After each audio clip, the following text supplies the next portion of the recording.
I am Muhammad Nurul Syabirin Jaafar, 060658. My name is Siti Nurul Afizawani binti Zaki, 060652. My name is Muhammad Ghazali bin Abdul Ghani and my metric number is 060683. I'm Amira Husna Bakar. My metric number is 061066. My name is Muhammad Irfan bin Yusoff and my matrix number is 060679. This research is to analyze the change of status of Sharia-compliant companies in Malaysia from May 2018 to November 2020 and its impacts. The screening process starting with quantitative assessment, which is to investigate financial ratios by checking the revenue of the company to see if they are acceptable or they are involved with prohibited income. Sharia non-compliance is the main variable in this research, whereas market return, GDP, ROA, and total asset are the controlled variables. Hence, the objective of this research is to examine the stock return of non-compliant stock on a weekly basis, to investigate the relationship between the Sharia non-compliant risk and the stock return in Malaysia, as well as to analyzes the change of status of Sharia-compliant companies in Malaysia from May 2018 to November 2020. The following are research questions from our analysis. For this research, we determine whether the Sharia risk is the sole factor that influences stock return or there are other factors such as market index, economic growth, return on asset ROA, and company size. Firstly, the impact of Sharia screening revisions and announcements on stock return. Based on prior research, the result shows a significant relationship can be seen between the Sharia screening revisions and the stock price. However, the changes of security status from Sharia non-compliant stock to Sharia-compliant stock has indirectly influenced the price of the stock to be increased. As for the Sharia screening revisions, an announcement by Securities Commission Malaysia has also bring a significant impacts towards the Sharia status of the securities. The second variable that been conducted is the impact of market index on stock return.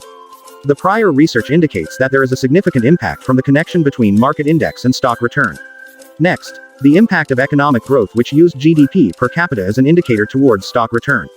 From the prior research, it can be concluded that GDP per capita has a significant impact on stock return.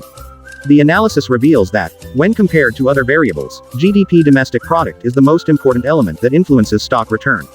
Another variable that been conducted is the impact of company size towards stock return. The prior research shows various results from the reviewed journal, but majority of it stated that company has a positive influence and significant impact on the stock returns. The last variable conducted from our research is based on the impact of return on assets ROA towards stock return. The prior studies had proved the result regarding the relationship of the ROA and stock returns of the company in Malaysia and also other countries. They found that ROA has an influenced and significant impact on the stock return. For research design, we are using secondary data and quantitative methods. The data are analyzed using an ordinary least squares OLS.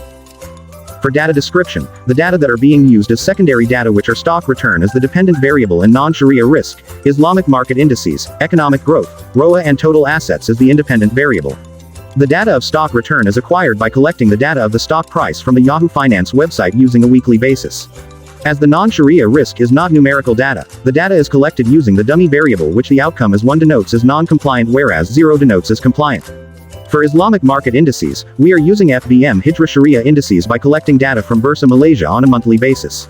For economic growth, the data is collected from the World Bank database by using indicators of gross domestic product GDP per capita in Malaysia. While, for ROA and total assets, the data is collected from the annual report for each company. Stata software is being used to get statistics on the data collected.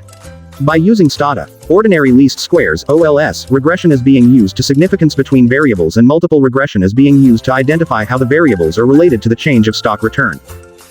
Based on the analysis, we conclude that Sharia non-compliant risk, GDP per capita, and market return is significant to the stock return.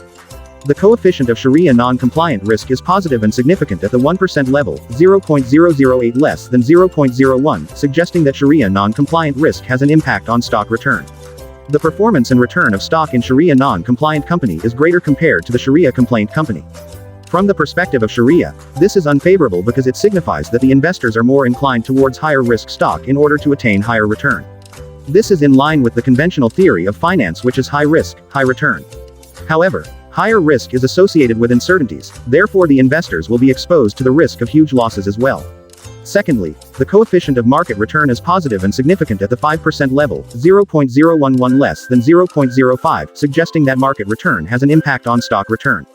In other words, the higher the market return, the higher the stock return. This is because, when the market return is high, the investors will view it to be profitable. Hence, this will attract more investors to invest in the company, and as a result, the stock return will be increased as well. Thirdly, the coefficient of GDP per capita is significant but negative at the 10%, 0.078 less than 0.1, suggesting that the GDP per capita has an impact on stock return. In other words, the higher the GDP, the lower the stock return. This is because, even though there is an increase in GDP per capita, the market expects the income to grow higher than it is. When the expectation is not met, the market will be crestfallen and it would decrease the stock price. Our research will assist organizations in comprehending the link between Shariah non-compliance risk and Malaysian stock returns. The findings of this study can help the country come up with Shariah-compliant risk is screened on stock returns. Through this study as well, we can analyze the change in status of Shariah-compliant companies so that they can fill in the gaps caused by these problems and thus reduce their fluctuating impact on economic growth.